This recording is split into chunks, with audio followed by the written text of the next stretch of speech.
Bonjour, ici Bruno Guglielminetti, très heureux de vous retrouver pour cette nouvelle édition de mon carnet, l'édition du vendredi 2 octobre 2020. C'est la 200e de la série et celle qui me permet d'entamer une 5e année de mon carnet. Des podcasts, il y en a des millions de disponibles sur Internet et si vous allez faire un tour sur Apple Podcast ou Spotify, vous le verrez, mais quand vous commencez à filtrer les recherches, vous allez voir que 4 ans de rendez-vous au rythme de 50 émissions par année. Là, l'offre est rétrécie un peu et pour cause, ça prend du temps, de la passion, de la détermination et du carburant. Et le carburant, c'est vous. En étant là, en écoutant, en téléchargeant, en republiant mes podcasts, d'autant plus que semaine après semaine, vous êtes toujours plus nombreuses au rendez-vous.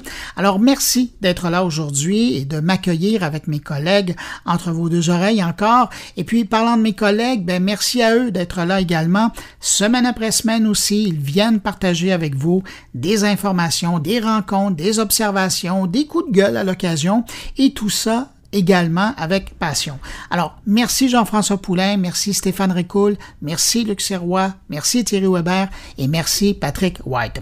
Et puis un dernier merci à mon amoureuse, ma belle Haïfa d'amour, qui me soutient depuis les tout débuts de mon carnet dans cette belle et folle aventure du jeudi soir. Parce que oui, pour que vous puissiez écouter le podcast le vendredi matin, que vous soyez en Europe ou en Amérique, décalage oblige, il faut que ça soit en ligne au moins le jeudi soir à minuit. Alors, j'essaie toujours d'être là en ligne, jeudi soir, minuit, heure de Montréal, pour que si vous êtes à Paris, à Bruxelles ou à Lausanne, vous puissiez l'avoir dès la levée du lit dans vos oreilles. Alors, pour cette 200e édition, je vous propose évidemment mon retour sur l'actualité numérique de la semaine et puis également, juste après, une entrevue avec un organisateur d'événements, vous savez, des grands salons, là, qui, à l'heure de la COVID, doit se réinventer, repenser, pour ne pas dire réinventer sa proposition aux visiteurs qui cette fois devient virtuelle, mais vous allez le voir, la dématérialisation d'un grand événement comme ça représente également des opportunités, mais il faut quand même savoir les reconnaître. Alors, c'est de ça qu'on va parler avec lui. Sinon, mes collègues sont là cette semaine, ils sont tous là. Jean-François Poulain nous parle de l'importance de garder l'utilisateur au centre de la création. Ça vous fait sourire, mais certains l'oublient encore. Thierry Weber se pose une question, doit-on ou non souligner l'anniversaire d'un contact sur LinkedIn? Vous allez voir, il y a presque un cas d'éthique avec ça. Patrick White revient sur cette belle annonce cette semaine. Il y a le producteur de contenu québécois Urbania qui se lance en France.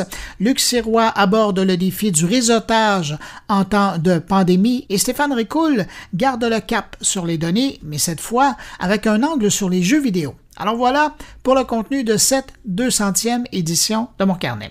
Si vous êtes fidèle à mon podcast, vous savez qu'à ce moment-ci, juste avant de vous souhaiter une bonne écoute, je salue normalement particulièrement 5 auditeurs de mon carnet qui ont laissé une trace quelque part sur Internet de leur appréciation du podcast. J'arrive toujours à en trouver 5 chaque semaine. Eh bien, cette semaine, vous me permettrez d'allonger un peu cette liste pour remercier des auditeurs qui ont pris le temps de répondre à mon appel et qui m'ont envoyé un témoignage audio.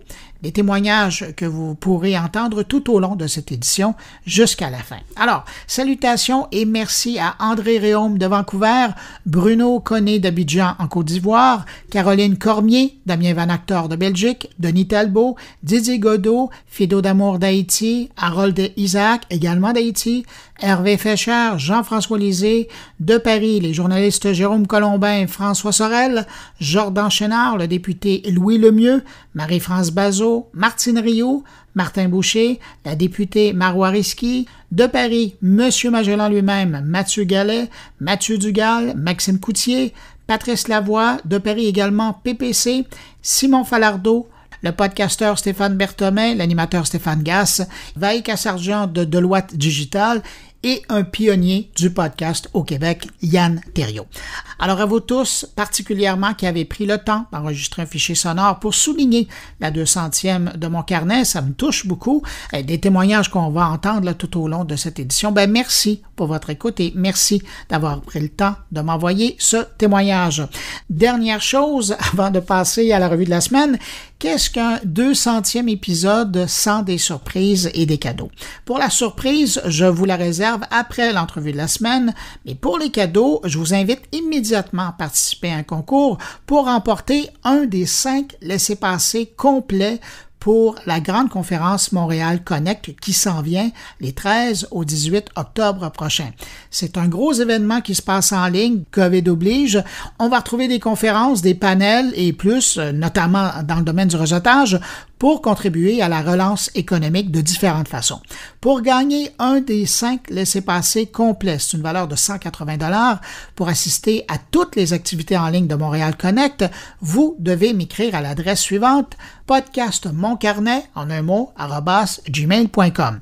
Et je vais faire le tirage parmi les courriels reçus lundi midi, heure de Montréal, donc vous avez jusqu'à lundi 11h59 pour heure de Montréal pour me faire parvenir votre courriel et participer. Et il n'y a pas de questions à répondre. Vous m'envoyez un courriel et vous me dites que vous êtes intéressé d'avoir un laissez-passer et je vais communiquer avec les gagnants directement par courriel pour les aviser. Allez, sur ce, je vous souhaite une bonne écoute.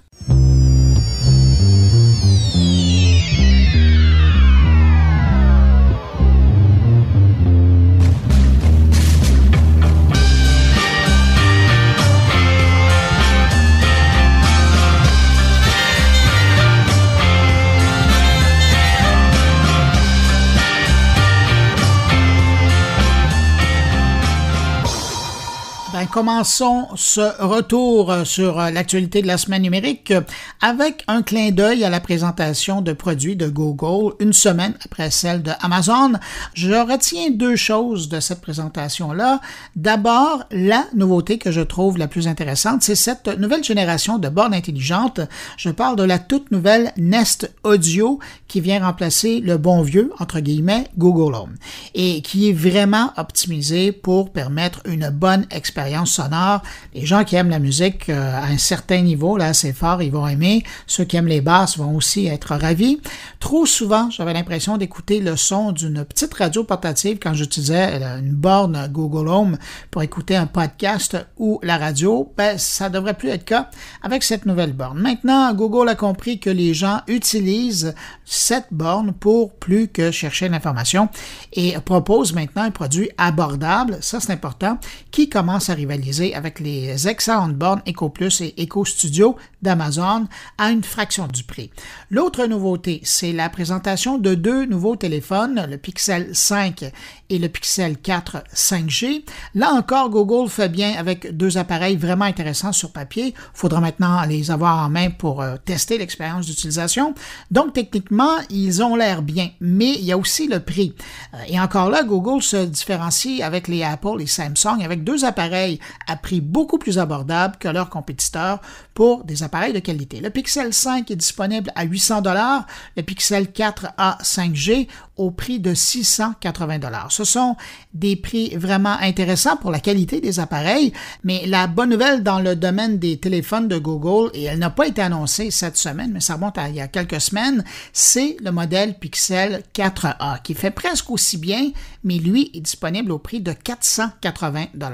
Alors, dans l'offre proposée par Google en matière de téléphone, aujourd'hui, là, en ce moment, si j'avais un choix sensé à faire, j'irais sans hésitation vers le Pixel 4a qui a été annoncé il y a quelques semaines, tout simplement parce que le réseau 5G au Canada, il n'est pas encore bien en place et dans le fond, vous allez payer pour avoir un appareil qui peut avoir accès à la 5G sans jamais ou sinon de façon occasionnelle avoir accès à ce fameux réseau 5G.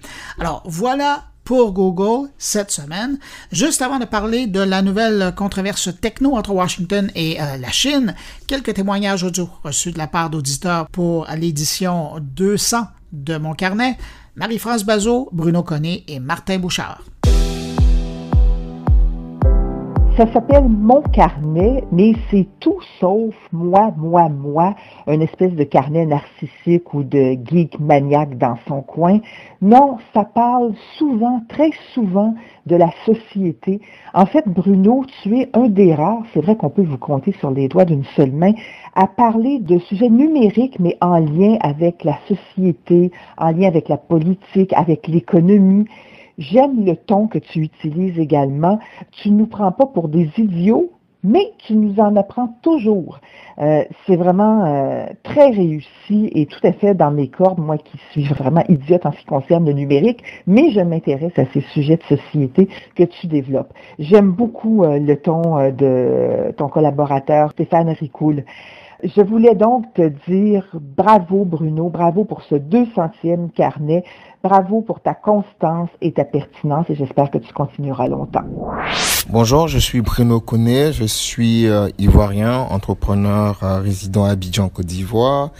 Je suis Bruno Guglielminetti depuis à peu près 3 ans à travers son podcast Mon Carnet. C'est un podcast que je suis qui a un intérêt particulier pour moi parce que ça traite de sujets assez intéressants, passant de la technologie aux sujets entrepreneuriaux, etc. Et voilà, c'est un podcast qui me permet de temps en temps donc d'avoir des informations sur des sujets divers. Donc à l'occasion de sa 2e édition, j'ai une pensée pour lui et voilà. Merci. On le sait, le numérique, c'est un domaine qui est très vaste puis qui évolue très rapidement. Puis chaque semaine, quand j'écoute la balado Mon Carnet, je me dis 2 choses. Il s'en passe des trucs dans une semaine. Puis l'autre chose que je me dis, c'est ils ont encore réussi à aborder tous les sujets importants puis à recevoir en entrevue les acteurs qui font cette actualité-là. Alors je dis chapeau à Bruno Guglielminetti et son équipe et longue vie à Mon Carnet, bon 200e. Parallèlement au conflit très médiatisé des États-Unis et de la Chine dans le dossier TikTok, il y a un autre dossier qui, lui, fait moins de bruit et pourtant touche pas mal plus de gens. Je parle de l'histoire des câbles sous-marins. Aujourd'hui, il faut savoir qu'il y a environ 300 câbles sous-marins qui forment le réseau principal d'Internet sous la mer ou sous les mers. Un vaste réseau qui transporte la majorité du trafic des données et c'est dans ce contexte que l'administration américaine a commencé à regarder de plus près les 4 câbles qui relient directement la Chine et les États-Unis. Parce que selon des gens à Washington, des très hauts fonctionnaires, ces réseaux serviraient les intérêts de Beijing pour espionner les Américains. Et donc, ces passerelles des mers pourraient bien faire l'objet d'un nouvel encadrement juridique aux États-Unis. Et cette histoire, ce n'est pas uniquement une histoire politique parce que récemment, Google et Facebook ont dû annuler, je dirais, entre parenthèses pour le moment, leur projet annoncé en 2016 qui devait relier Los Angeles à Hong Kong. Et aujourd'hui, le réseau Pacific Light Cable Network, un réseau de 13 000 km de fibre optique, a été retourné à la table à dessin par les fonctionnaires de la FCC américaine. Est-ce que ça va finir par un lien entre Vancouver et Hong Kong pour éviter le conflit Beijing-Washington? On verra bien d'ici quelques mois, une fois que l'élection présidentielle américaine sera passée. Juste avant de vous parler d'Amazon, une autre sélection de témoignages audio reçus de la part d'auditeurs, cette fois-ci de Vancouver, André Réaume, Denis Talbot et le duo de journalistes du tonnerre, Jérôme Colombin et François Sorel. Bonjour Bruno, c'est André Réaume qui t'appelle de la Côte-Ouest. Félicitations pour ce 200e anniversaire, 200e carnet. Surtout merci pour toutes ces années de partage d'informations et d'ajouts importants à ma culture numérique.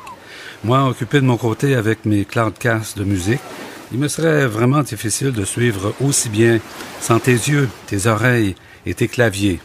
Et comme j'étais parmi les premiers à participer au carnet au tout début, j'en souhaite la continuation encore très longtemps. Salut bien. C'est Denis Talbot. 200, c'est un jalon important pour une émission. 200e de Mon Carnet, je te félicite. Bravo pour ton assiduité, pour ta pertinence, pour le choix de tes invités également. Mon Carnet, pour moi, c'est une référence. Et je te le dis, je te le répète, si je fais ce que je fais aujourd'hui, c'est un peu grâce à toi. Tu as été, en quelque part, mon inspiration, si tu veux, pour me lancer dans le monde des balados. Je te souhaite bonne continuation et encore beaucoup d'éditions de Mon Carnet. Allez, à la prochaine. cher Bruno, écoute, on est ravis d'être invité en quelque sorte pour cette 200e émission. 200e, même François Sorel est un peu ému, il a la larme à l'œil. Ah écoute, oui, là d'ailleurs nous on va fêter ça avec un petit café de la machine à café d'RMC, parce qu'on est dans la café d'RMC là actuellement. Mon cher Bruno, félicitations, 200e, c'est une belle performance. Tu es, et tu l'as toujours été, mais tu l'es encore plus, la référence quand même dans la tech, un peu partout, surtout au niveau francophone et en Amérique du Nord, hein, Jérôme, on peut le dire quand même. Ah complètement. Moi, je me souviens, quand j'ai rencontré Bruno il y a, je sais pas, à peu près un siècle, hein, oui. Voilà, puisque j'étais allé faire un reportage au Québec qui était très en avant. C'était les gens qui parlaient français sur Internet, hein, oui. À l'époque où il n'y avait majoritairement que des anglophones. Donc c'était super étonnant, on se sentait une vraie proximité. Et puis alors ton podcast est évidemment une référence incontournable. Et moi j'aime beaucoup l'écouter parce que ça donne vraiment un regard vu de l'Amérique du Nord qui évidemment quelque part tu es plus près du bon Dieu que nous, quoi. Hein. Oui, bien sûr. Et puis il y a ton professionnalisme, ton réseau aussi. Et puis surtout nos souvenirs qu'on a chaque année quand on se croise au CES et qu'on fait des petites interviews pour nos médias respectifs. Écoute, on va pas trop accaparer quand même le temps d'antenne de ton émission. C'était simplement pour te souhaiter un bon anniversaire pour cette 200e et à très bientôt, mon cher Bruno. Voilà, un très bon anniversaire à toi et à tes auditeurs qui sont extrêmement fidèles, je le sais, et ça c'est super important. Donc à bientôt sur les ondes, enfin sur les mégahertz. Exactement. Sur les gigabits. Sur la data, on va dire. Sur les internets. Salut. Merci Jérôme et François. Cette semaine, Amazon a présenté sa nouvelle approche en matière de paiement dans ses boutiques sans caissier Amazon Go. Elle veut tout simplement votre main, pas pour vous marier, mais bien pour vous reconnaître. En fait, la technologie biométrique d'Amazon One, c'est le nom de l'approche, veut identifier le client d'Amazon par la paume de sa main. Pour gagner quelques secondes, plutôt que de sortir son téléphone pour s'identifier en effleurant la guérite de sortie qui sert également d'étape de confirmation des achats, Amazon invite tout simplement son client à déposer sa main sur la borne de sortie. Le hic avec ça, c'est que le cybermarchand, qui maintenant est rendu dans des boutiques en briques et en mortier, vient de franchir avec cette nouvelle approche une frontière de plus dans l'univers des données personnelles. Pour avoir accès à ces boutiques sans caisse par défaut, le client doit être un membre Prime. Et donc, Amazon en sait déjà beaucoup sur lui, que ce soit où il réside, ses habitudes de consommation et évidemment en plus son information bancaire. Là, en acceptant de livrer la paume de sa main, le client donne encore plus d'informations sur lui. Parce qu'après ça, ses empreintes digitales seront reliées à un numéro de téléphone, à un nom et une carte de crédit qui l'identifie. Pour gagner quelques secondes à la caisse, je pense que c'est un pensez-y bien.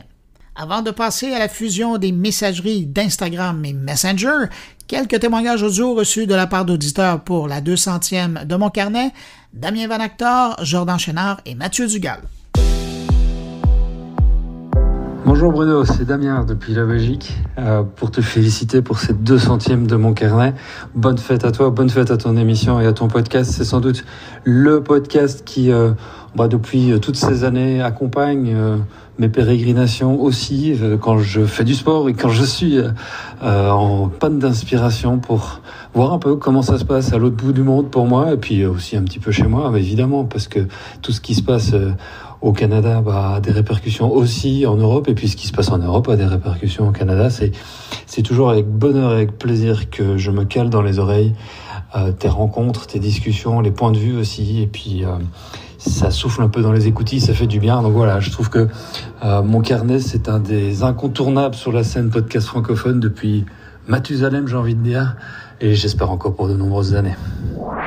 Bonne 200e, mon cher Bruno. Très heureux que tu aies ramené ta formule du carnet techno sous la forme de ton émission Mon Carnet. J'étais un auditeur fidèle au départ et j'en suis un encore aujourd'hui. Merci de couvrir l'actualité technologique comme tu le fais avec professionnalisme, mais aussi avec un souci d'avoir une couverture locale. La technologie est très québécoise et tu la couvres très bien. Mention aussi spéciale à ton équipe, mais à Patrick White, que j'aime particulièrement, les chroniques. Un bon 200 et encore plus que 200 autres épisodes à venir, je l'espère bien. À bientôt, salut! Un des aspects vraiment importants du travail de Bruno, moi je dirais que c'est vraiment sa capacité à durer. Puis ça vaut dans le monde culturel, ça vaut dans le monde politique, ça vaut aussi dans le monde du journalisme et à plus forte raison dans le monde de la techno. Moi je me souviens de RadioNet il y a 25 ans, qui était une émission qui était vraiment pionnière, où on retrouvait même un balado avant la balado. Je me souviens qu'on pouvait télécharger la version longue de cette émission-là. 25 ans plus tard, Bruno, il est encore là, il est encore pertinent, il est encore curieux. Il donne la parole à tout le monde. Quand on l'écoute, on comprend sa curiosité, puis on comprend pourquoi c'est important aussi de s'intéresser à ces questions-là. Alors, merci Bruno, merci d'être encore là, merci d'être encore curieux et de nous faire redécouvrir ce monde-là. Longue vie! Merci Mathieu. Ben oui, 25 ans plus tard, je suis encore là, comme le petit lapin dans la publicité. Chez Facebook, cette semaine, la grande nouvelle, c'est l'intégration des communications entre les messageries d'Instagram et de Messenger. Par cette approche, Facebook veut permettre aux utilisateurs de pouvoir communiquer avec les utilisateurs des deux réseaux de façon transparente. Comprendre ici que vous n'aurez pas besoin d'un compte Instagram pour communiquer avec une connaissance qui utilise uniquement Instagram alors que vous n'y êtes pas. Vous pourrez utiliser la messagerie de Messenger pour le faire. Cette nouvelle intégration se fera au fil des prochains jours. Mais attention, je mentionne au passage qu'on ne sait pas encore si l'historique des conversations Instagram vont être conservées, elles, avec la fusion des messageries. Donc, si vous êtes du genre à conserver précieusement des souvenirs de conversation, allez archiver rapidement cette information-là parce qu'elle pourrait bientôt disparaître. Facebook perdra bientôt un de ses jeux vedettes. Je vous en parle tout de suite après ces témoignages audio d'auditeurs pour la 200e édition de Mon Carnet. Bonjour, c'est Mathieu Gallet de Magellan en France, à Paris. Je suis très heureux aujourd'hui de vous donner quelques souvenirs de mes interventions que j'ai adoré faire avec Bruno dans Mon Carnet. Mon Carnet, c'est pour nous vraiment l'occasion de suivre toute l'actualité du podcast en Amérique du Nord, de suivre les évolutions du marché, des tendances et de s'inspirer de tout ce qui se passe chez vous. Et pour nous, l'inspiration, c'est crucial puisque c'est vraiment le cœur de la proposition de Magellan de s'inspirer des meilleurs. Donc grâce à Mon Carnet, Magellan est meilleur encore. Donc que Mon Carnet continue à vivre longtemps. À très bientôt. Je m'appelle Martine Rioux et je suis une auditrice régulière de Mon Carnet. Pour une fille passionnée numérique comme moi, Mon Carnet, c'est un incontournable. Cela fait des années que je l'écoute de façon sporadique. Mais depuis le printemps dernier, Mon Carnet m'accompagne régulièrement lorsque je prends des marches dans mon quartier. C'est le seul média qui suit l'actualité de l'univers numérique. À l'heure actuelle, il est plus pertinent que jamais de parler de virage numérique. Ce podcast a encore plus sa raison d'être maintenant. Alors merci Bruno pour ton engagement et longue vie à Mon Carnet. Bonjour, je suis Stéphane Gass, animateur à la Radio de Québec. Je suis certainement, comme plusieurs d'entre vous, j'ai le sentiment de connaître Bruno depuis toujours. Au cours des dernières années, à chaque fois que je l'ai demandé, Bruno a toujours répondu présent. D'ailleurs, je trouve que pour un gars qui parle d'avenir, il est très présent. La radio, c'est le médium de l'imaginaire. Il faut savoir raconter pour garder l'attention des gens. Or, avec sa voix singulière, son verbe très précis, Bruno nous scotche à nos sièges. On veut pas débarquer de nos chars. Quand il parle, on écoute. Ces histoires sont remplies de personnages avec des noms bizarres, de Zuckerberg, Jobs, Huawei, des acronymes CES, E3, LOL. Non, mais tu sais, faut-tu l'avoir pour intéresser le monde aux subtilités des algorithmes? Il y a aucun prof de maths qui avait réussi ça avec moi avant que je connaisse Bruno. Sérieusement, on est chanceux qu'il nous partage son carnet comme ça depuis tout ce temps-là, sa connaissance, sa curiosité, son avidité à vouloir nous le dire pour qu'on comprenne, ça vaut tout son pesant d'or. En fait, dans le cas de Bruno, je suis pas mal sûr qu'il préférait tout son pesant d'une crypto-monnaie de son choix, ce que, d'ailleurs, sa fortune personnelle, sans doute, atteindra s'il obtient 1 pièce à chaque fois qu'il épelle son nom. Pourtant, c'est facile. Google Minetti, un nom prédestiné. Bon 200e. Ça fait un moment que je vous parle de la fin de vie du lecteur multimédia Flash d'Adobe. Cette semaine, on vient d'apprendre le nom d'une nouvelle victime collatérale du retrait de Flash, et c'est le jeu Farmville.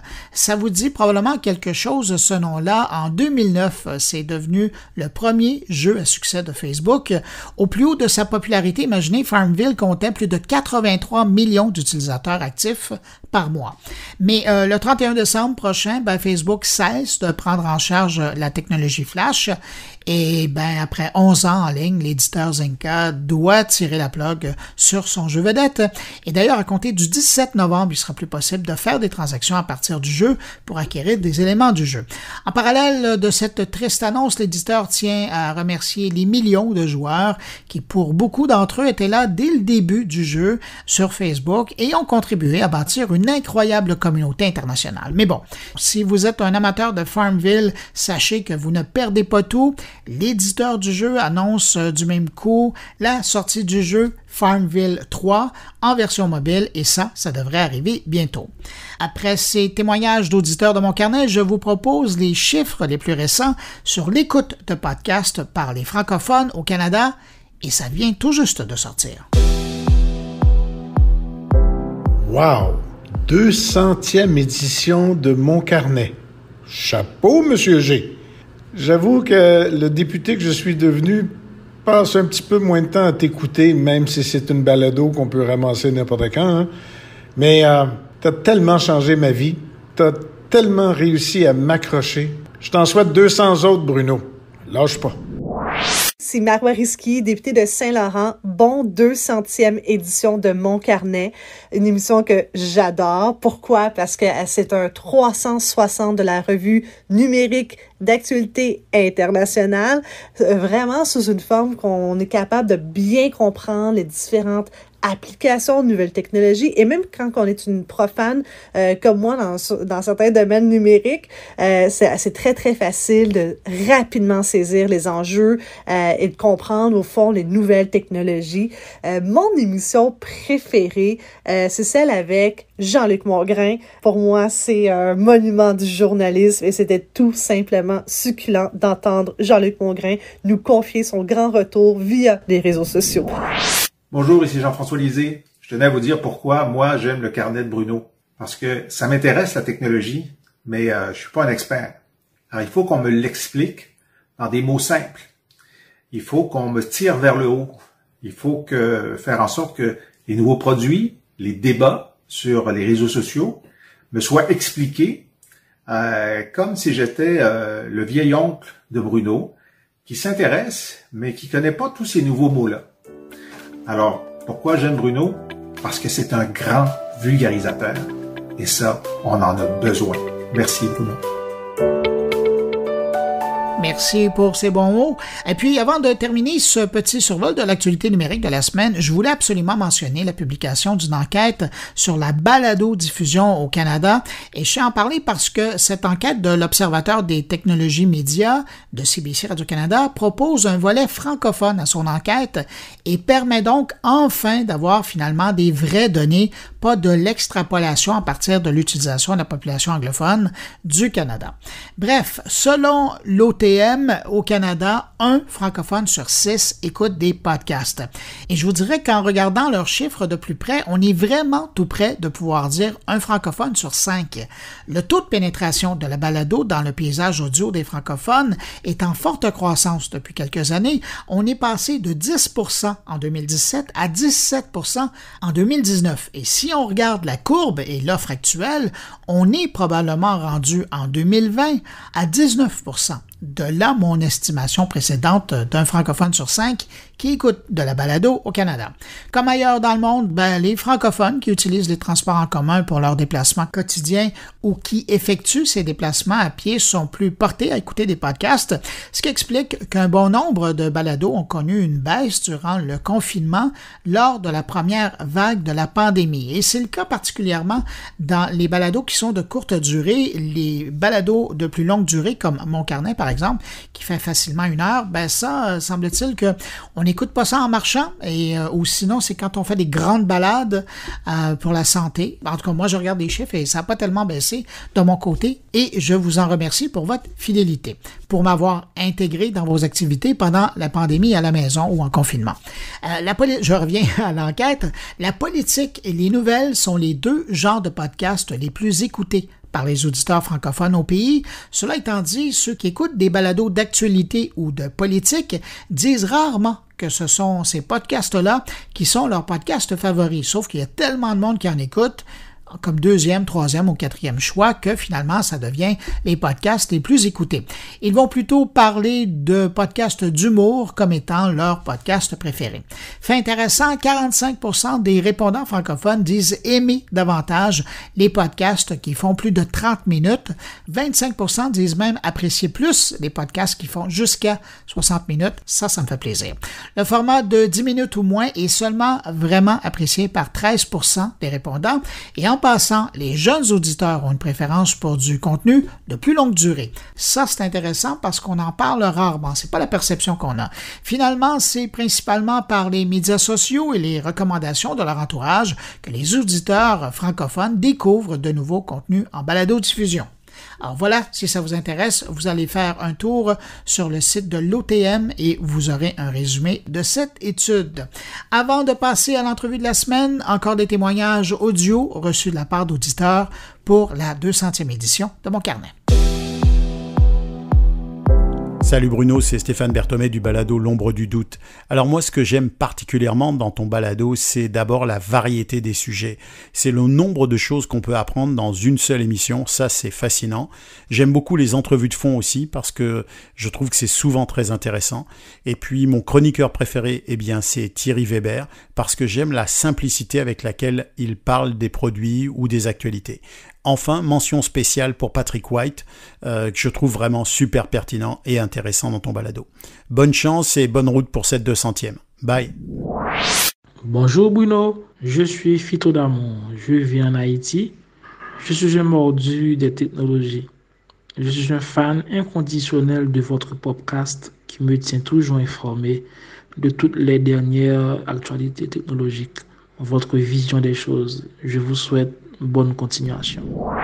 J'aime beaucoup écouter le carnet de Bruno Guglielminetti parce que je me considère pas comme une personne très techno et ça me permet justement de me mettre au goût du jour avec un langage qui est très accessible, vulgarisé. Les sujets sont toujours très, très intéressants. Donc, c'est vraiment mon rendez-vous régulier là pour en savoir davantage sur tout ce qui est à la mode d'un point de vue technologique.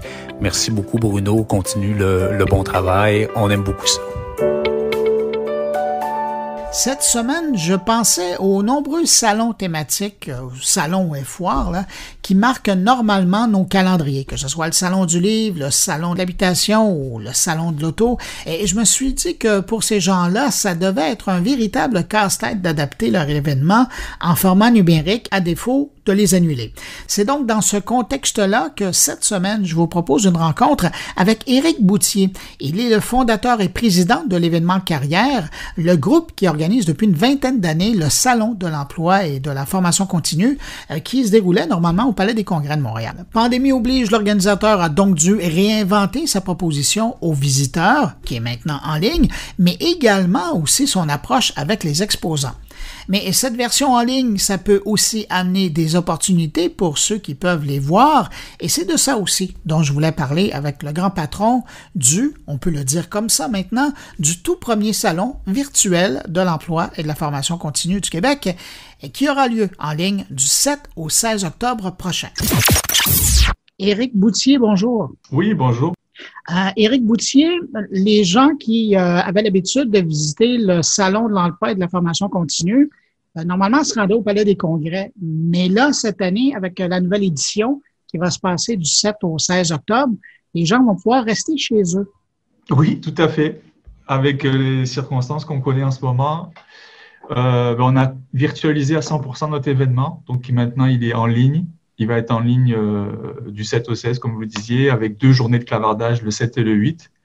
Donc, les gens vont pouvoir circuler dans un environnement qui ressemble beaucoup à notre événement physique au Palais des Congrès. On retrouve un peu les mêmes je dirais, les mêmes traits, les mêmes modes de fonctionnement, donc avec un hall d'exposition, avec une animation 3D, avec un plan animé, avec des stands d'exposition, des conférences, donc des pavillons. Donc, disons que la marque de commerce de l'événementiel, on va la retrouver dans le salon virtuel aussi pour cette édition virtuelle. Et pour un organisateur d'événements comme vous, qui est habitué quand même à créer une expérience pour le visiteur, là, de prendre ça et de remettre ça en ligne, vous, personnellement, vous voyez la difficulté ou le défi à quel endroit?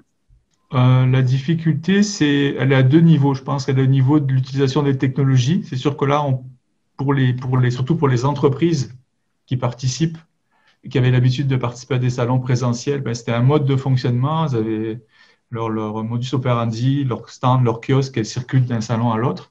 Là, c'est complètement nouveau, c'est un autre environnement. Il faut qu'elles créent leur stand par elles-mêmes sur la plateforme. Donc, elles utilisent la technologie pour créer leur environnement virtuel. Tout leur contenu qu'elles avaient sur leur stand physique, les bannières, les vidéos, tout ça, bien sûr, n'existe pas et est complètement virtualisé sur la plateforme.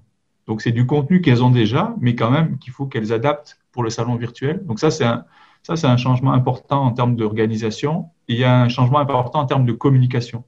C'est certain qu'un salon physique, on est sur des rencontres face à face, on est sur de l'humain. Là, on n'est plus du tout dans cet environnement-là, c'est complètement virtuel. Donc, on a mis en place quand même des outils de communication qui sont intéressants, qui remplaceront jamais la rencontre physique, c'est certain, mais notamment le clavardage et le chat vidéo.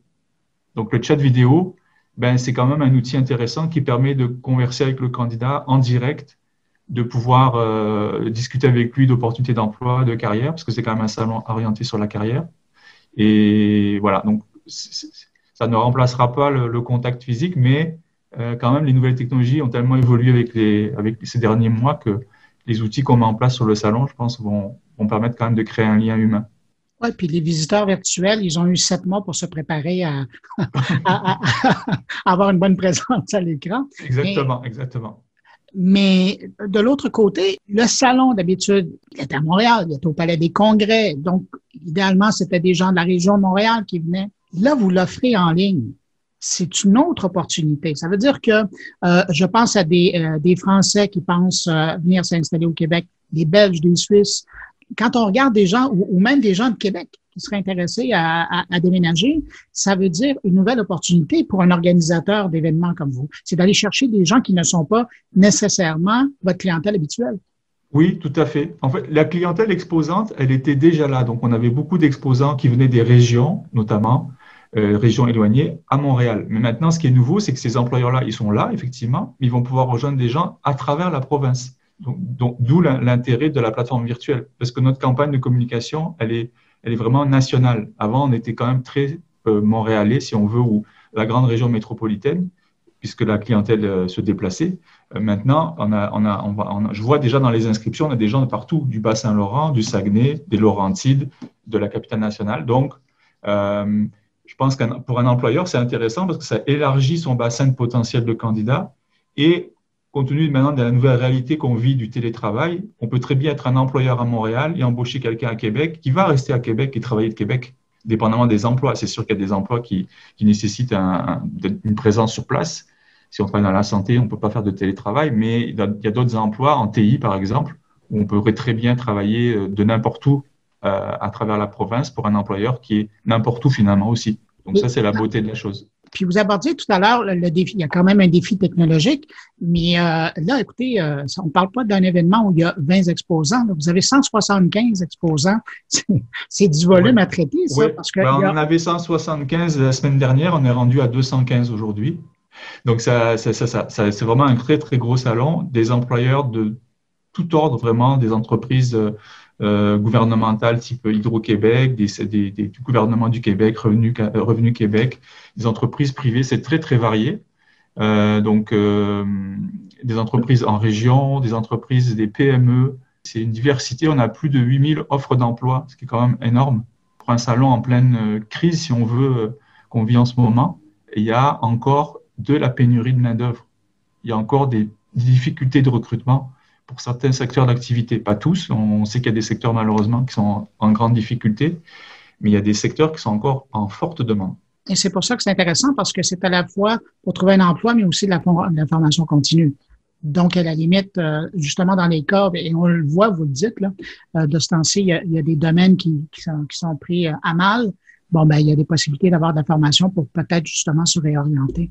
Et M. Boutier, donc, le conseil du bon participant ou du bon visiteur à votre événement, est-ce qu'il y a des heures qui seront plus à fréquenter votre endroit virtuellement? Les heures de clavardage, c'est de 10h à 18h. Donc ça, c'est les horaires où on va pouvoir communiquer avec les exposants, clavarder, poser des questions, faire les chats vidéo. Bien sûr, la plateforme est ouverte 24 heures, donc si on peut y aller quand on veut, et même jusqu'au 16 octobre. Mais par contre, ce qui est intéressant, c'est qu'il y aura quand même beaucoup de contenu qui va être offert pendant ces heures-là. Il y a beaucoup de conférences. On aura au moins une cinquantaine de conférences. Certaines vont être en direct, d'autres vont être en différé. Donc des conférences sur tous des sujets très différents. Certaines régions sont là pour faire la promotion de leur région, d'autres sont là pour donner des conseils, comment rechercher un emploi en temps de crise, de pandémie, comment utiliser les nouvelles technologies pour chercher un emploi. Donc il y aura beaucoup aussi de contenu, des emplois, du contenu, de l'information. Donc je pense que les 2 journées les plus importantes, c'est sûr, c'est le 7 et le 8 octobre de 10h à 18h. Mais on peut bien sûr continuer à visiter la plateforme jusqu'au 16 octobre. Oui, parce qu'en une journée, on n'aura pas tout vu. C'est comme les grandes expositions. Si on veut obtenir plus d'informations concernant l'événement, où on se rend? En fait, il faut aller s'inscrire sur événementcarrièrevirtuelle.com. C'est le site de référence, événementcarrièrevirtuelle.com. Là, les gens peuvent déjà se préinscrire sur la plateforme, en vue d'être déjà prêt pour participer à l'événement. D'avoir son CV à jour, c'est important, de le télécharger sur la plateforme pour pouvoir, si on cherche un emploi, pouvoir tout de suite le distribuer à l'exposant. Donc, comme si je me préparais à un salon physique, je me prépare, je fais une recherche sur les exposants qui sont participants, quels sont les emplois qui m'intéressent, je mets mon CV à jour, je prépare mon pitch de vente, 1 minute ou 2 pour me présenter à l'employeur, par écrit ou par vidéo. Voilà, donc ça, c'est les conseils principaux que je donnerais à un chercheur d'emploi pour la semaine prochaine. Éric Boutier, fondateur et président de l'événement Carrière qui organise le Salon virtuel de l'emploi et de la formation continue. Merci beaucoup d'avoir répondu à mes questions. Ça fait plaisir, M. Guillemetti. Bonne journée. Au revoir. Bonjour, c'est PPC. Ce petit message de Paris pour fêter et célébrer avec vous tous ce 200e numéro de mon carnet. Un immense merci à notre ami Bruno Guglielminetti et à ses chroniqueurs pour la qualité de ce rendez-vous hebdomadaire sonore qui permet de tout savoir sur ce qui s'est passé cette semaine sur la planète digitale. Bravo à toi Bruno et bravo aussi à l'ami Jean-François Poulain et à mon ami Thierry Weber. Longue et belle vie à mon carnet et vive la balado-diffusion. Salut Bruno, c'est Yann Thériault, félicitations pour ta 200e. Je te suis depuis Musique Plus, je suis abonné à mon carnet depuis les tout débuts. C'est mon rendez-vous pour savoir ce qui va se passer dans le milieu des nouvelles technologies, le gossip techno. Puis c'est aussi mon rendez-vous pour me tenir groundé, savoir ce qui se passe ici au Québec. Tu reçois des entrepreneurs, des intervenants québécois qui sont fascinants. Tu fais tellement de bon job. Félicitations encore pour la 200e de mon carnet. Je vous l'avais promis, une méchante surprise, un cadeau en quelque sorte de l'équipe de mon carnet pour cette 200e édition. Puis c'est pas rien parce que moi j'ai la chance de travailler avec des gens hyper compétents et hyper reconnus dans leur domaine qui ont des agendas à faire rougir des premiers ministres. J'ai réussi. En fait, non. La vraie histoire, c'est que j'ai pas réussi à les réunir, mais ils m'ont fait une surprise. Ils ont réussi à se trouver un moment en commun et finalement, on s'est tous rencontrés. Oui, alors tous les collaborateurs de mon carnet sont là. Je parle de Thierry Weber, je parle de Jean-François Poulain, je parle de Stéphane Ricoul, de Patrick White et de Luc Sirois. Bonjour, messieurs. Bonjour. Bonjour. On est tous là en personne. Oui, comment on dit ça? Distanciation sanitaire oblige, on est en vidéoconférence, mais l'important, c'est de vous avoir tous réunis comme ça dans un même moment.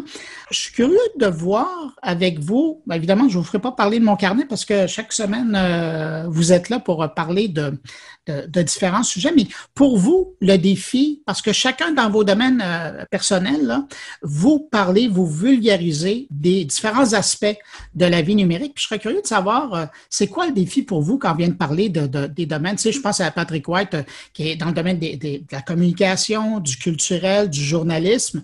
Patrick, le défi pour toi de vulgariser cette information-là, que ce soit pour les auditeurs de Mon Carnet, mais aussi pour tes étudiants là, à l'UQAM. Trouver un bon sujet, un bon angle qui va rendre le truc intéressant en 5-6 minutes maximum. Donc, c'est de choisir le sujet de la semaine qui pourrait faire la différence auprès des auditeurs et des auditrices. Stéphane? Ben moi, je te dirais que je suis chanceux. J'ai pas vraiment de défi parce que mes interventions portent sur l'économie numérique, puis on ne fait que parler de ça. Donc, des sujets. En fait, mon défi, c'est de choisir le bon sujet parmi la tonne de sujets potentiels. Et quand même. Puis d'arriver à faire des échos. Puis ce qui est intéressant dans ton cas, c'est qu'en plus, une fois que tu as fait ton sujet-là, maintenant, tu as pris l'habitude de le porter sur LinkedIn. Donc, oui, les gens peuvent le lire aussi. Oui, ben c'est ça. Moi, je me suis établi une routine pour mon carnet. Tous les lundis matin, mardi matin, mercredi matin, entre 7h et 8h, je travaille sur le podcast. Je l'enregistre le mercredi, je te l'envoie le mercredi. Ensuite, je le mets sur LinkedIn, effectivement. Et ça, c'est pas du making-of, c'est difficile de faire mieux. Luc Sirois, toutes ces rencontres que tu fais pour, bien évidemment pour toi, dans le cadre de ton travail, mais à chaque fois, tu en retiens un moment et tu nous ramènes ça. C'est quoi le défi pour toi? Ce qui est difficile, on avait la chance de rencontrer les gens dans les conférences, les cocktails, les événements en personne, puis là, de pouvoir voir qui est intéressant, puis de les amener à ton audience, Bruno. Mais là, en se voyant plus, en n'ayant plus nos événements en personne, moi, ça a vraiment ça nous a scié les jambes, pas juste pour le carnet, mais aussi de dire comment est-ce qu'on amène les gens à connecter et à travailler ensemble. Fait que ça, c'est un gros défi. Puis on va revenir sur le sujet. D'ailleurs, c'est de ça que tu veux nous parler cette semaine. Jean-François Poulain, méchant défi, d'arriver à vulgariser le UX, l'expérience utilisateur. Ça fait presque 4 ans. Tu es là depuis le début. Ouais. Chaque semaine, de nous ramener à un angle différent qui nous permet de mieux comprendre ce que c'est. Ben, ça ramène un peu à ce que Luc vient de dire. Hein. On essaie de remettre l'humain au centre de l'équation tout le temps. Et malgré qu'on ait facilement 20 ans dans l'industrie du multimédia telle qu'on la connaît, ça reste un très, très gros facteur à continuer à essayer de faire comprendre à tout le monde. Et de créer des méthodologies pour y arriver aussi. C'est ça, tout tourne autour de ça. Encore 20 ans dans le processus. Là. C'est fou, hein? Ouais. la roue qui tourne. Et puis, on se rend dans les Alpes suisses. Il y a Thierry Weber qui est là, qui nous attend. Thierry, toi, ton défi, parce que tu es présent dans Mon Carnet, tu es présent aussi en Belgique, dans un podcast, et puis tu as aussi ton rendez-vous, je pense notamment en direct de Suisse, où on te retrouve sur toutes les plateformes confondues le lundi. Tu es aussi dans un autre magazine qui porte sur la communication, la publicité en Suisse. Toi, ton défi, quand vient le temps de vulgariser l'information pour Mon Carnet ou pour tes autres plateformes, tu le trouves où?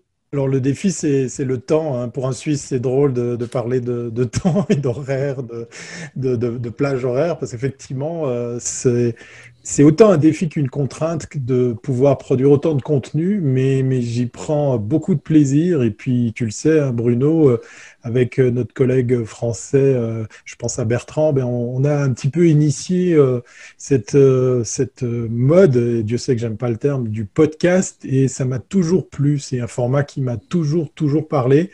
Et j'aime participer à toutes ces productions pour la simple et bonne raison que ça défend effectivement la balado-diffusion ou la pod-diffusion, comme on disait ici en Suisse à l'époque. Et le défi, il est autant dans la gestion du temps que de trouver les sujets, et puis de ramener un petit peu d'Europe. Depuis la Suisse, c'est assez amusant de se retrouver à essayer de coller sur des thèmes qui concernent le vieux continent. Et puis de garder ce rythme. En tout cas, chapeau à tous mes collègues de Mon Carnet que d'assurer cette fréquence.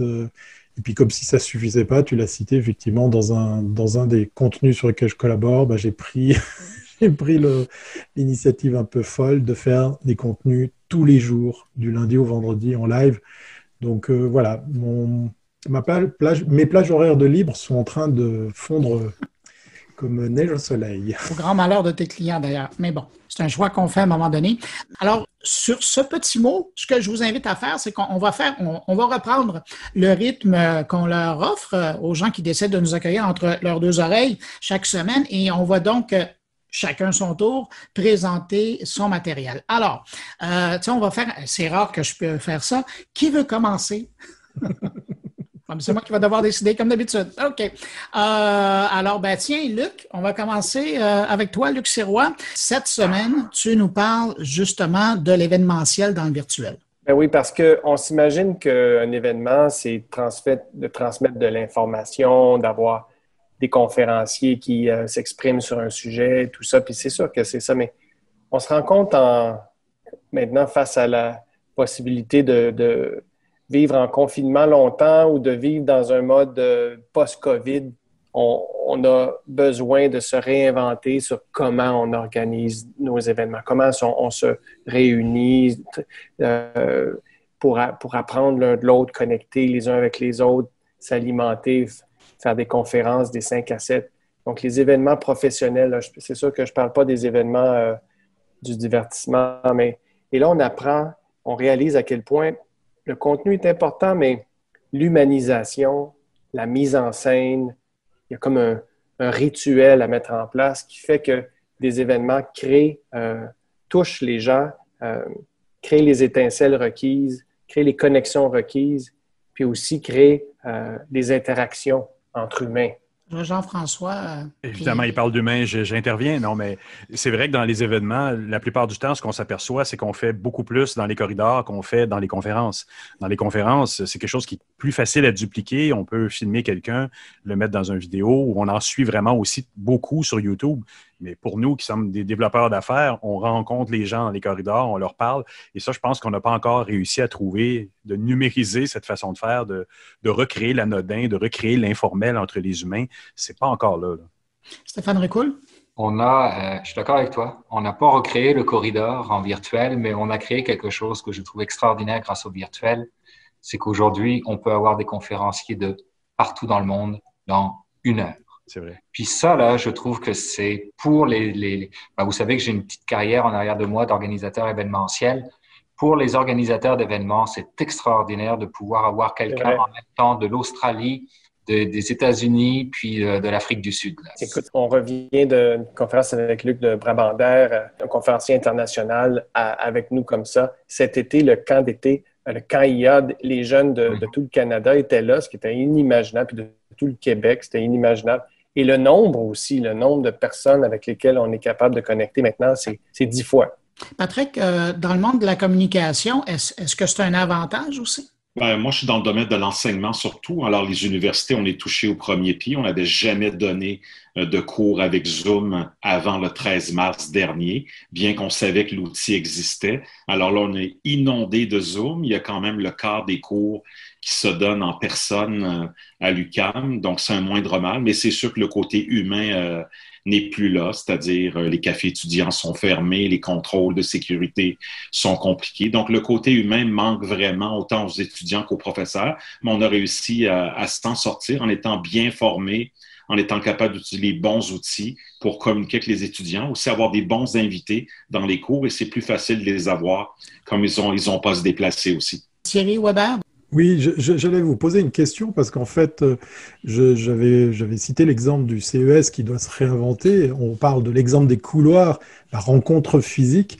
Moi, je suis très curieux de savoir comment on va pouvoir réinventer cette partie qui nous manque, puisqu'effectivement, dans l'enseignement, dans les affaires, on a on a passé beaucoup d'heures à parler à des webcams, à regarder des écrans, mais comment on va donner vie à cet à côté? Moi, je ne sais pas si vous avez... Il faut les inventer. Il y a une tactique de base là, qui est justement après la conférence, avant de se donner du temps ensemble, le creative slack, le non structuré, du moment ensemble pour échanger.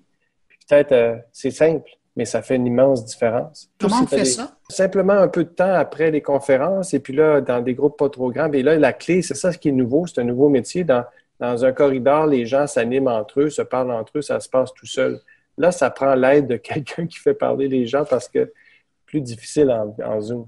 Il y a des plateformes qui ont commencé à développer ça. Il y a une plateforme en Allemagne, si je ne m'abuse, Hopin ou Hopin, quelque chose comme ça, qui permet justement de faire ça où tu as entre chaque conférence des moments à la chat roulette un peu où tu vas rentrer en communication au hasard avec des gens ou à la LinkedIn, pouvoir faire des conversations audio, vidéo aussi avec des gens et après ça, retourner et être rappelé dans la conférence plénière ou dans les conférences individuelles. je pense qu'il y a des plateformes qui commencent à tirer leur épingle du jeu à ce niveau-là. Là. Mais il y a quand même une fatigue du Zoom qui est très présente. C'est drainant. Puis en fin de journée, je connais pas grand monde qui a encore un peu d'énergie à donner. Mais qu'est-ce qui se passe quand vient le temps de prendre du temps pour communiquer avec sa famille? Parce que c'est un bon point que tu amènes, Patrick. Mais à un moment donné, on passe notre journée à travailler sur Zoom. On prend Zoom, ça pourrait être un autre outil. Mais quand vient le temps de communiquer avec les parents, pour ceux qui en ont encore, ou les cousins, cousines, ou frères, sœurs, on fait quoi? On est encore sur Zoom?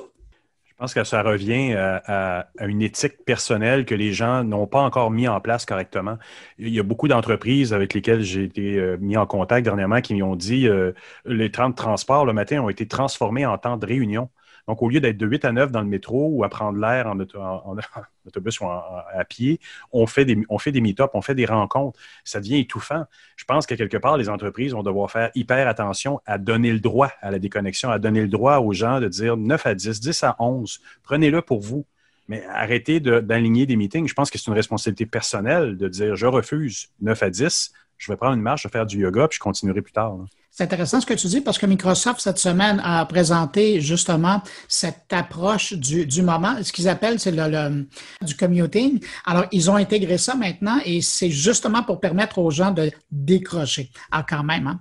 Écoutez, on va faire une courte pause puis on revient avec tout le monde pour le prochain segment.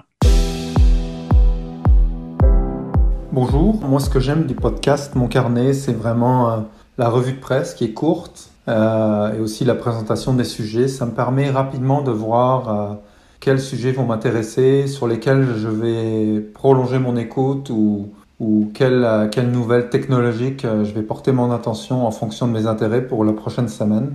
C'est vraiment ça l'intérêt pour moi et bravo à tous. Merci Didier Godot. Mon nom, c'est Caroline Cormier. J'aimerais le féliciter. Wow, 200e émission, c'est quand même quelque chose. Moi, je suis une amoureuse des podcasts. J'en écoute de toutes les sortes. Mais je pense que mon carnet a lieu d'être pour faire un bon résumé de tout ce qui se passe sur le web et en technologie. Merci Bruno et bonne continuité. D'entrée de jeu, j'aimerais dire que j'ai beaucoup d'admiration envers Bruno pour ce qu'il fait. Il est reconnu comme la référence au Québec pour les nouvelles qui touchent le secteur des technologies. Les chroniqueurs du podcast sont tous excellents. Ils traitent des sujets technologiques qui nous informent et touchent notre société, tout comme les sujets qui sont plus spécifiques. Bravo pour la 200e de Mon Carnet. Bonne continuation, Bruno. Bravo pour cette 200e édition du Carnet, Bruno. Ici Vaïe Kassarjan de Deloitte Digital. Merci d'informer et divertir nos deux oreilles tous les vendredis. Ce podcast est un rituel incontournable pour moi et c'est peut-être pareil pour des milliers d'enthousiastes du numérique au Québec. J'aime beaucoup la combinaison des nouvelles brèves suivies d'entrevues et d'analyses. C'est une formule vraiment gagnante. Donc, merci pour tout, à toi et chacun des contributeurs et longue vie au carnet. C'est Mon Carnet qui se poursuit avec, dans cette édition spéciale de la 200e, tout le monde autour de la table, tout le monde entre vos deux oreilles en même temps. Ça fait du monde, mais vous allez voir, on va y aller par ordre, là, ça va bien aller. Thierry Weber, cette semaine, tu as évoqué dans ton émission d'En direct de Suisse une histoire que tu n'as pas développée. Tu as dit, j'en parlerai dans mon carnet. Et c'est cette histoire de souhaiter un bon anniversaire à des contacts sur les réseaux sociaux. Qu'est-ce que c'est au juste? Oui, c'est presque une technique, on pourrait l'apparenter à une technique de web marketeur, hein, ce terme un peu galvaudé.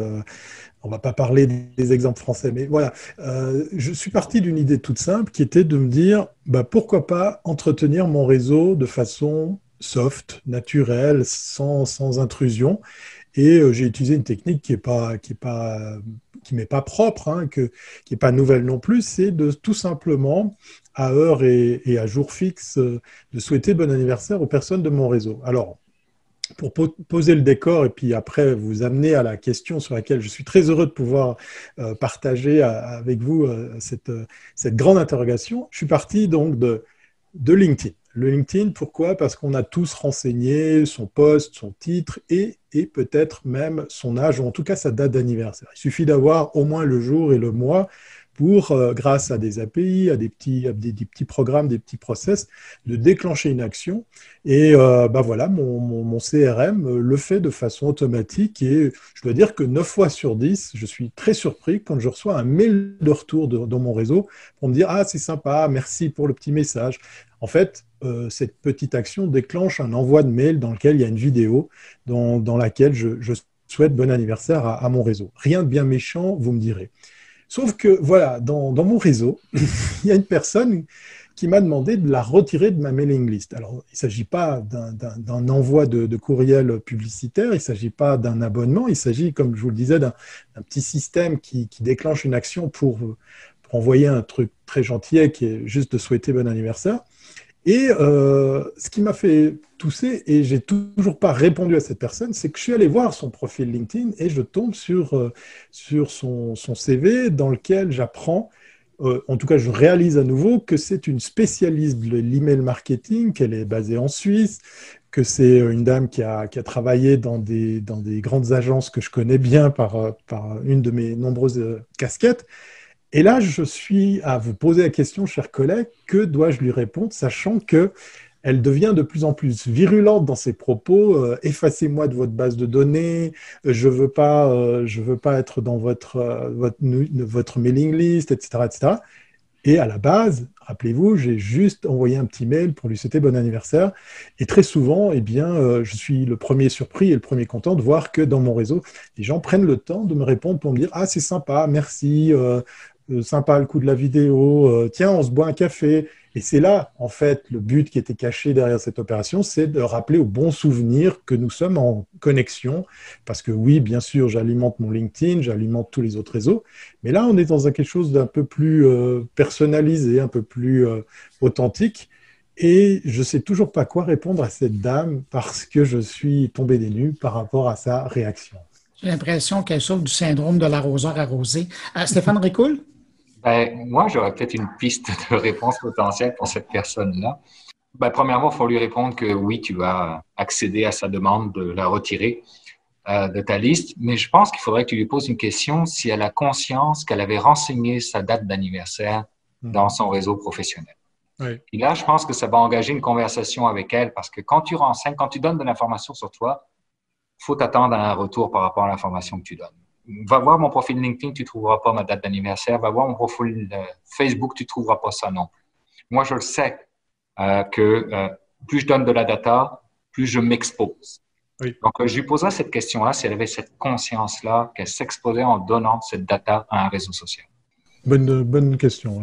Ouais. C'est la différence entre une campagne de masse puis des communications personnelles assistées. Je pense qu'à l'avenir, on va avoir de l'assistance et de l'aide. Et puis là, c'est un effort personnel sincère de ta part de dire bonjour puis d'établir un dialogue. Et c'est pas un robot qui va répondre, c'est toi qui vas répondre et c'est toi qui vas avoir le dialogue. Donc, peut-être moi, je le mentionnerais que c'est un effort gentil de relancer le dialogue. Puis c'est toi qui es au bout de la ligne, c'est pas un robot. OK. Bonne réponse. Oui, tout à fait. Écoute, tu as 2 bonnes pistes. Oui. Mais je serais curieux de savoir dans un prochain billet qu'est-ce qui est arrivé avec cette dame-là. En passant, ça m'est arrivé juste pendant qu'on entre les deux. Je m'excuse, là, je t'ai interrompu, tu recommences. Non, vas-y. Ouais, ça m'est arrivé. Et puis, la personne était très virulente et tout ça. Puis, moi, j'ai été très virulent en réponse aussi, mais gentiment, en expliquant que, wow, attends une minute, là, on se parle, puis c'est à moi que tu parles. Là. Je suis là. C'est un email, mais c'est moi, là. Donc, et puis, ça a fait amener à une relation plus meilleure. On parle avec Patrick White. Grosse nouvelle cette semaine pour un éditeur québécois, ou j'allais dire un producteur de contenu, parce que maintenant, c'est encore plus large que seulement un éditeur. C'est Urbania qui se lance en France. Exactement. Alors, le média québécois Urbania, qui existe depuis 2003, fondé par Philippe Lamarre, qui maintenant est situé à l'édifice Rodier, dans l'édifice de la piscine, dans Griffintown. Alors, Urbania, qui a commencé il y a 17 ans avec un magazine papier, qui rejoignait vraiment les 18-35 ans, les 18-39 ans, qui s'est muté ensuite en urbania.ca. Il y avait une agence publicitaire qui s'appelait Toxa autour de ça.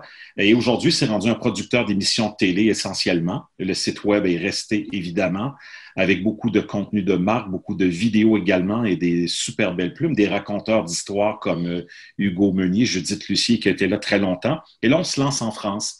Et c'est un grand pari parce qu'il y a très peu de médias québécois qui auraient le courage d'essayer, à un moment en pleine COVID-19, évidemment, une saturation du marché des médias en France. Il y a déjà le HuffPost qui occupe le marché depuis très longtemps, énormément de médias spécialisés, énormément de médias qui changent de propriétaire en ce moment à Paris en particulier. Donc, c'est très difficile pour les médias en général.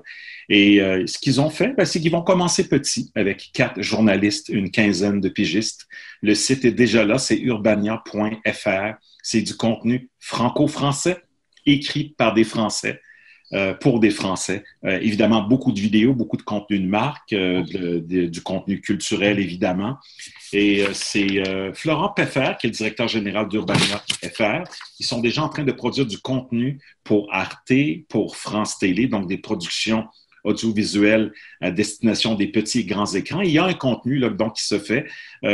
Urbania en France, sans communication, ils sont déjà 20 000 abonnés. Alors, avec l'annonce de cette semaine, ça va bouger évidemment. C'est déjà 150 000 pages vues par mois, parce que ça roulait depuis quelques années. Mais là, c'est le lancement officiel avec des bureaux parisiens et ils sont supportés au plan artistique, au plan éditorial, évidemment, par Urbania qui est basé à Montréal. Donc, on raconte des belles histoires, des histoires extraordinaires dans un ton souvent très léger. Donc, ça demeure un média de divertissement et non un média d'information. Mais moi, je salue l'arrivée de ce nouveau média-là en France, un média québécois qui tente de percer. Et même France Inter en a parlé hier. Il y a deux autres médias qui ont écrit là-dessus. Donc, je me dis que c'est une belle image de marque pour le Québec et également pour Urbania, parce qu'il y a quand même beaucoup de contenu québécois qui va se retrouver à l'occasion sur le site français. Et peut-être que ça va donner l'occasion aux Français de découvrir la façon de raconter des histoires québécoises.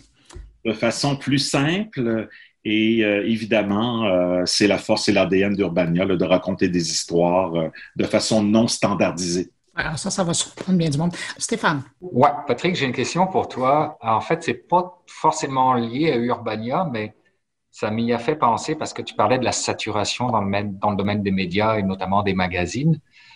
Je voulais avoir ton avis sur le fait que Facebook commence à penser à rémunérer les auteurs de contenu, qu'il y a une blockchain, là son nom m'échappe tout de suite, mais qui a été créée pour justement le monde des médias, pour pouvoir rémunérer en fonction du nombre de likes, du nombre de commentaires, du nombre de partages, donc de l'engagement autour du contenu. Je voulais avoir ton avis là-dessus. Qu'est-ce que tu penses où est-ce que ça nous amène, ça? Alors, le système de blockchain civil aux États-Unis a été un échec retentissant. On a été incapable de monétiser les contenus. Mais comme tu dis, il y a d'autres manières d'aller chercher ces revenus-là avec du contenu de marque, avec peut-être des podcasts, du contenu beaucoup plus spécialisé. Et la force d'Urbania, vraiment, c'est la production télé alliée également avec des contenus extrêmement agiles, des contenus courts ou longs, où le ton personnel du journaliste se retrouve dans les articles. Et je pense qu'un peu, c'est leur force, mais ça va être un très grand défi. Parce qu'évidemment, au niveau de la monétisation du contenu, au plan publicitaire en ce moment, oui, Facebook fait certains efforts, mais c'est uniquement les grands médias qui vont bénéficier des revenus de Facebook. Les Wall Street Journal de ce monde, le New York Times, ABC News, le Financial Times, peut-être le Figaro à Paris. Donc, pour les plus petits médias, ça va être très, très long avant d'avoir des accords de partage de revenus. Mais au Québec, le Devoir a des accords avec Apple News+, ça fonctionne bien. Google donne beaucoup plus d'argent. Apple va réduire le 30% demandé en redevance d'ici le 31 décembre. Donc, il y a beaucoup de modèles à explorer. La blockchain, pour le moment, non, mais les micro-paiements, moi, j'y crois. Ça ne me dérangerait pas de payer 12 cents par article pour le New York Times, mais à 65 $ par mois, je vais hésiter, c'est sûr. Urbania donne le ton de ce que c'est l'avenir en communication, puis en vie en ligne, parce que cette approche-là qui est éclatée, qui est sur un format qui colle un ton, qui est créatif, ça, de la même façon qu'on avait des événements créatifs ici au Québec, ben là, on a des médias créatifs comme Urbania qui nous montrent la voie de l'avenir, puis c'est un peu un hybride des deux vers lequel on s'en va. Thierry. Oui, alors ça me donne envie de revenir avec l'actualité suisse, puisque dans quelques jours, voire tout au plus dans quelques semaines, eh bien, un nouvel acteur aussi ici va voir le jour avec le service public, avec la SSR, Idées Suisse, le groupe qui gère tout le service public ici en Suisse, que ce soit francophone, germanique ou suisse-italien. Et j'ai entendu dire qu'il y avait de la coproduction avec votre pays. Donc il y aura probablement des... c'est un pur player. Il y aura aussi de la rediffusion, de la relecture. Je ne sais plus quel est le terme que vous utilisez pour pas dire replay. Et à la carte. Voilà. Et on nous promet sur cette plateforme totalement aussi revisitée, eh bien justement des synergies avec d'autres acteurs, dont les Québécois et les Français. Voilà. Donc restons en contact parce qu'effectivement, ça sort bientôt. Je crois que ça va s'appeler Play Suisse ou Swiss Play. Je ne sais pas encore exactement je ne suis pas encore sûr du nom exact. Et ça va se rajouter à l'offre qui vient d'être lancée par TV5+, là. Ça va commencer à être intéressant, là, l'offre francophone. Si, évidemment, ben là, je parle du côté du Canada, si on peut arriver à avoir accès à tous ces outils-là, parce que le TV5+, à l'heure actuelle, au Québec, on n'a qu'une infime partie. La dernière fois que j'avais regardé, on avait 32 programmes, alors que l'offre est à 3000 programmes. Là. C'est une question de droit d'auteur et de protéger le marché naturel de Radio-Canada, malheureusement. Mais ce qui est embêtant là-dedans, c'est qu'il y a énormément de productions africaines qui ne seront jamais prises par Tout.tv, qui sont disponibles là. C'est vraiment dommage. Bon, ben écoutez, sur ça, on fait une courte pause et on revient avec les 2 prochains segments. Félicitations Bruno pour ce 200e carnet. Maxime Coutier de Radio-Canada, de la radio, des nouvelles radios. Écoute, je suis chaque fois impressionné, épaté, étonné par la qualité des intervenants, la pertinence des propos, la diversité surtout des sujets, médias, techno, intelligence artificielle, tendance, bref, plein de choses, et le fait qu'on prenne le temps d'en parler, ça c'est précieux. Avec une mention spéciale pour Patrick White de l'École des médias que j'apprécie particulièrement. Bonne continuation et félicitations. Depuis Haïti, j'écoute mon carnet qui est quand même assez informatif au niveau technologique et pour savoir ce qui se passe en fait dans le monde, des enjeux, des entrevues, des personnalités du milieu qui sont très au fait en fait de ce qui se passe et des tendances à venir. Donc pour rester en fait branché sur l'actualité technologique, c'est clair que mon carnet est inévitable. Bruno Guglielminetti est un pionnier, c'est sa nature. Je l'ai toujours vu attentif aux innovations numériques, mais aussi aux hommes, aux innovateurs. Et il respecte des valeurs fondamentales, par exemple la francophonie, si importante dans le domaine du numérique, l'objectivité de l'information et l'esprit critique, c'est aussi un démystificateur. Et il est passé d'un mass-média, la Radio-Canada, à un self-média, son carnet qu'il a développé depuis 20 ans avec le succès que nous voyons aujourd'hui, qui démontre qu'il a été un homme d'innovation jusqu'au bout. Bravo, Bruno. Alors, on poursuit cette 200e édition de Mon Carnet avec une version un peu spéciale, pas tellement régulière, mais j'espère que vous appréciez parce que moi, j'aime ça avoir les 5 collaborateurs comme ça avec moi, de les entendre interagir. On va du côté de Jean-François Poulin. Jean-François, cette semaine, c'est pas une entrevue que tu nous présentes, mais j'avais le goût de t'entendre parler sur l'importance, et ça transcende la plupart des présentations puis des entrevues que tu fais avec tes invités, c'est de garder, l'importance de garder les utilisateurs au centre des démarches d'expérience utilisateur. Oui, puis étant quelqu'un qui pratique le métier du UX là, en tant que designer UX et d'avoir eu la chance dans les 200 quelques dernières émissions, un petit peu moins de 200 dans mon cas, mais d'avoir un peu tenté le pouls d'autant de personnes qui travaillent dans mon métier. Puis c'était intéressant parce que j'ai vu beaucoup d'évolutions, j'ai vu beaucoup de gens, de praticiens sur le terrain l'appliquer. Puis ce que je me rends compte beaucoup là, dans la dernière année, c'est que ça pénètre un peu partout. On voit énormément d'offres d'emploi dans le domaine du UX, puis c'est un bon signe. Mais d'autre part, dans les organisations, on devine qu'il n'y a pas nécessairement encore, une justesse à l'application. On a des UX à l'interne, mais on ne sait pas exactement quoi faire avec. On sait qu'ils sont là, on sait qu'ils peuvent faire des ateliers, qu'ils peuvent faire des tests, qu'ils peuvent faire du wireframe. On est encore au point où on les fait venir très souvent en fin de projet. On ne sait pas exactement quoi faire. Ils viennent en fin, en correctif, en transformer les interfaces à faire du beau, alors que dans toutes les entrevues, on a entendu que les gens se disent « c'est beaucoup plus important qu'on soit là au départ, et si on est là au départ, on va avoir une beaucoup plus grande influence positive sur le coût des projets, sur le fait qu'on va être beaucoup plus proche de nos utilisateurs. » Et ça c'est vraiment l'état de l'industrie en ce moment. Je te dirais, il y a des pratiques qui sont très bonnes. Là, chez Desjardins, ils ont un département énorme de UX qui applique. Puis on sent que c'est on pourrait quasiment dire que Desjardins est design first au niveau du numérique. Mais ce n'est pas le cas de tout le monde. On est encore dans cet état-là de l'industrie où on se cherche encore un positionnement. Alors, les UX, on sait où on devrait être, mais ça ne veut pas dire que dans la plupart des offres d'emploi que je redirige dans les derniers mois, dans les dernières années, là, ça fait longtemps que je fais ça, je vois encore des offres d'emploi qui sont des UX qui sont associés au département de marketing, qui sont associés au département IT, et ça ne les rend pas transversaux comme l'entrevue que j'avais faite avec quelqu'un chez Adobe à l'époque, qui lui, était un département transversal. Puis ça paraît, pour ceux qui utilisent Adobe, la suite de produits Adobe se ressemble. Tu as un air de famille dans tout et tu sais que tu es dans une grande famille de logiciels, même si au cours des ans, il y a eu beaucoup d'intégration de logiciels faits par d'autres compagnies. Tu sens cette uniformité-là, cette homogénéité-là. Eux l'ont bien compris, mais il n'y en a pas beaucoup qui ont réussi à intégrer ça comme il faut. Puis ça devient de plus en plus primordial en ce moment parce que quand on parle de UX, on parle aussi d'intégration avec le commerce, par exemple, entre le commerce électronique ou de CX. Vous me pardonnerez pour ceux on sait que ce terme-là a apparu beaucoup dans les 2 dernières années. Le CX, c'est Customer Experience. D'être capable d'intégrer le commerce électronique physique, ou le commerce physique et le commerce électronique dans une même équation où les deux se parlent intelligemment. Puis j'ai eu des entrevues aussi là-dessus. C'est pas évident, c'est pas acquis encore. Et c'est là où un département transversal de UX fait la différence et c'est là où on ne le voit pas encore apparaître. Chez Aldo, ils ont un gros département UX qui a très bien compris ça, où ils sont impliqués autant dans l'architecture des boutiques que dans le commerce électronique que dans le commerce physique. Stéphane? Je comprends ton point, Jean-François, et je suis d'accord avec ton point. Je sens le mais venir. Mais, c'est ça.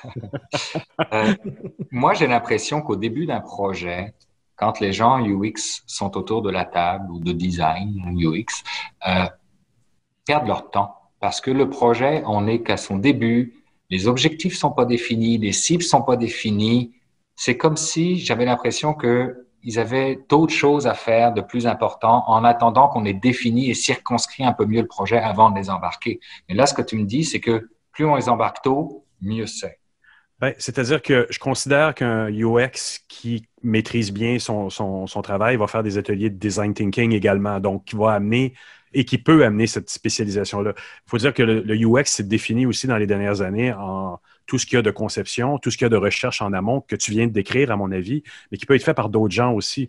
C'est vrai qu'on s'est aperçu à faire des projets numériques importants que souvent, tous les objectifs en amont n'avaient pas été définis. Donc, il y en a qui ont commencé à faire des ateliers de design thinking ou de sprint design pour mieux les définir. Si c'est quelqu'un d'autre qui les définit en amont, tant mieux. Il y a des projets dans lesquels j'arrive où tout cet aspect-là a déjà été fait.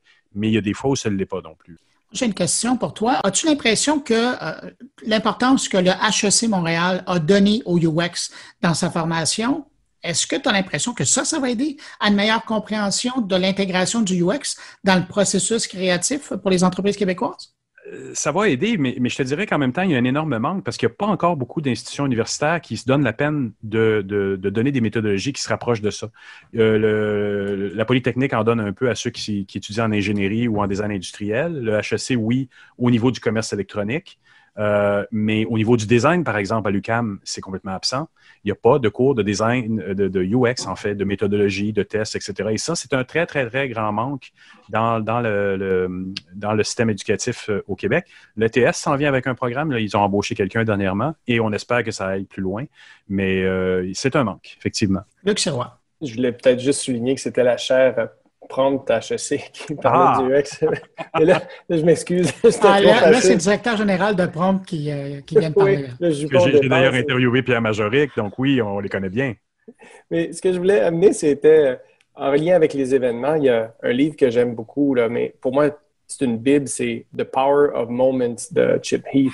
Puis Power of Moments, c'est sur le design, pas d'expérience utilisateur, mais d'expérience dans un événement, dans un vécu, dans ce qui se passe. Puis, je trouve les designers UX peuvent amener une science à être capable de créer des moments magiques qui sont mémorables et qui font toute la différence et qui n'ont pas rapport du tout au design, aux interfaces ou quoi que ce soit, mais c'est du design de moment. Absolument. Puis je te dirais que dans les dernières années, j'ai eu quelques entrevues sur ce sujet-là où ce que on a tous globalement ici inventé en numérique pour essayer de créer rapidement des nouvelles méthodes pour se sortir de ces énormes projets informatiques qu'on avait au début des années 2000 qui nous mettaient les pieds dans les plats littéralement. Puis on s'est développé des méthodes. On est allé chercher des choses existantes dans le design thinking, dans l'ergonomie.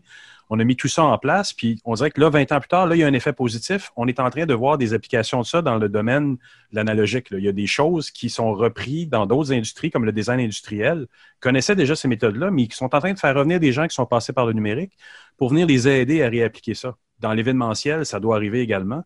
Donc, il y a quand même un côté vraiment positif à ça là, qui s'est développé.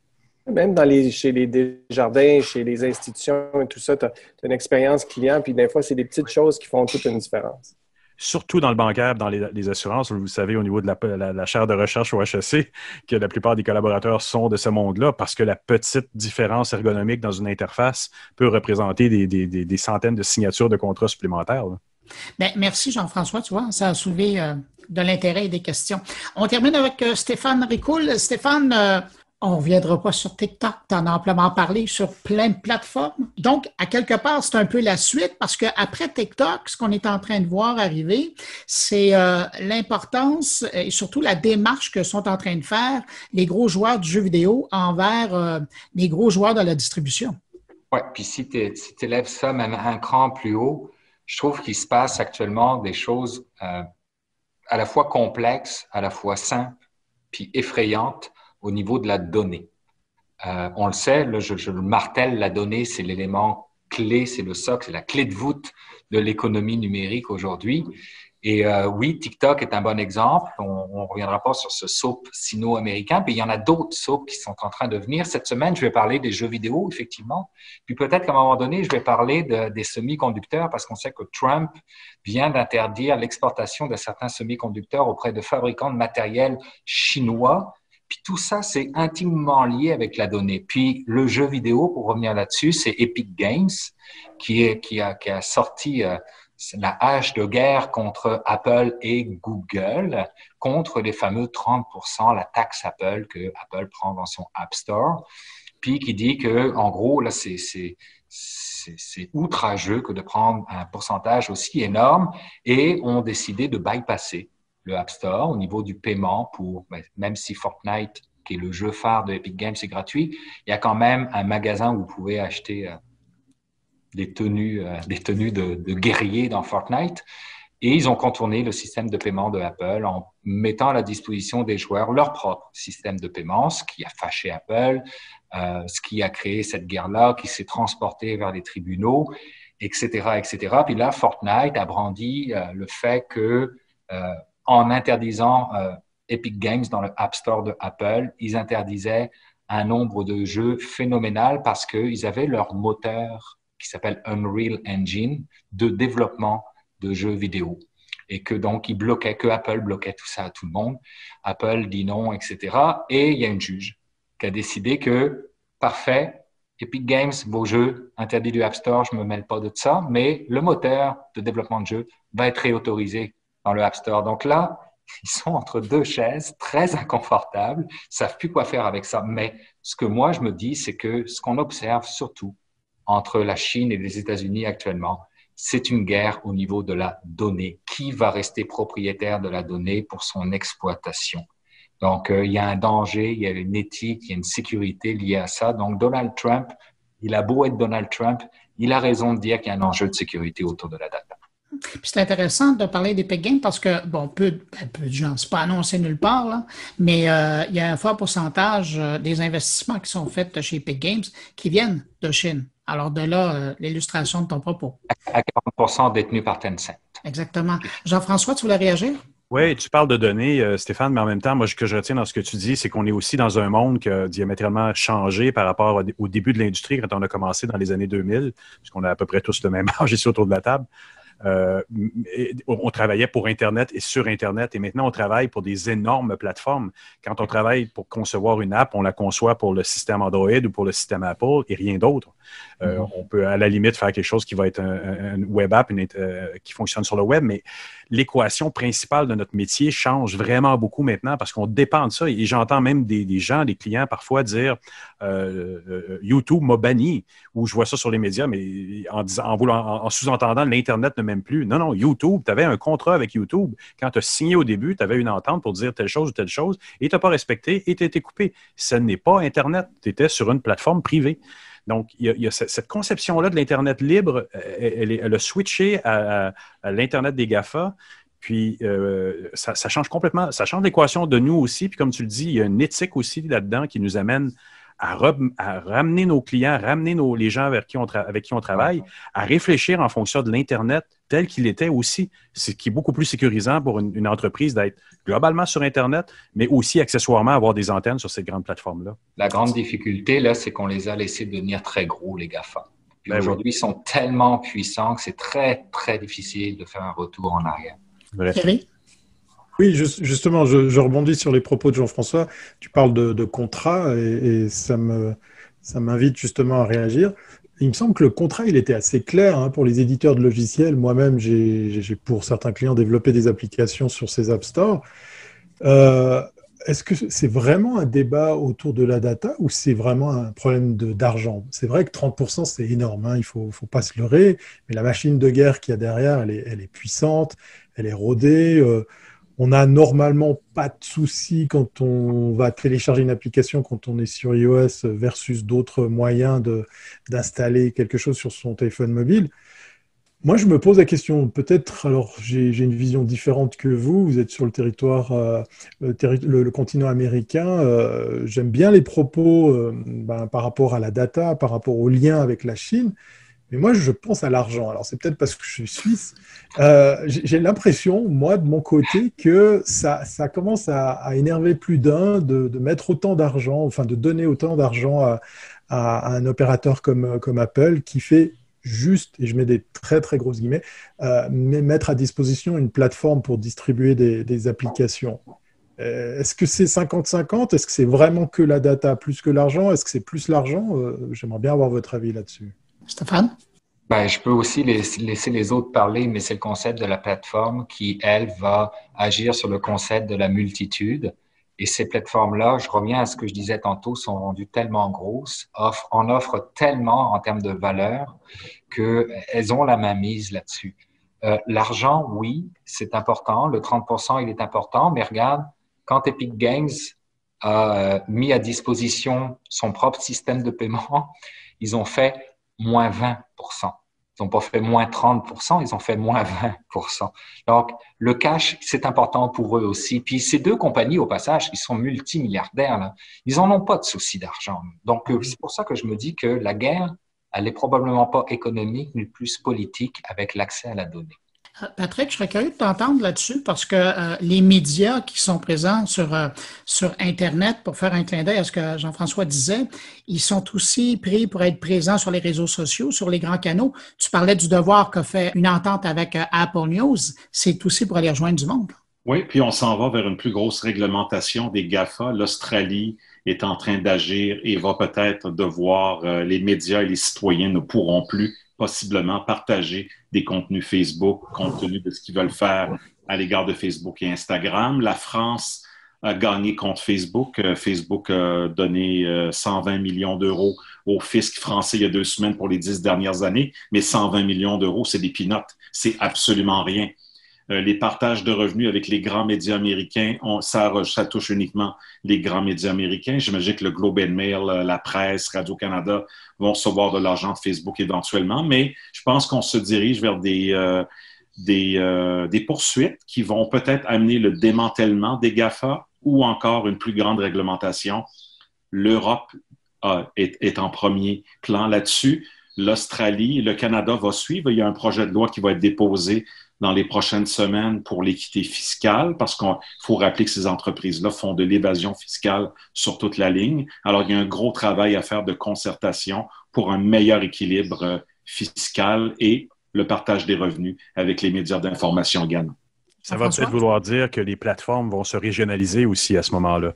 On aura un Facebook complètement différent en Australie qu'au Canada, qu'aux États-Unis. On n'aura plus, encore une fois, cette mentalité de l'Internet de l'origine où tout était égal. Tu faisais un site web, il était bon pour tout le monde qui parlait la langue du site.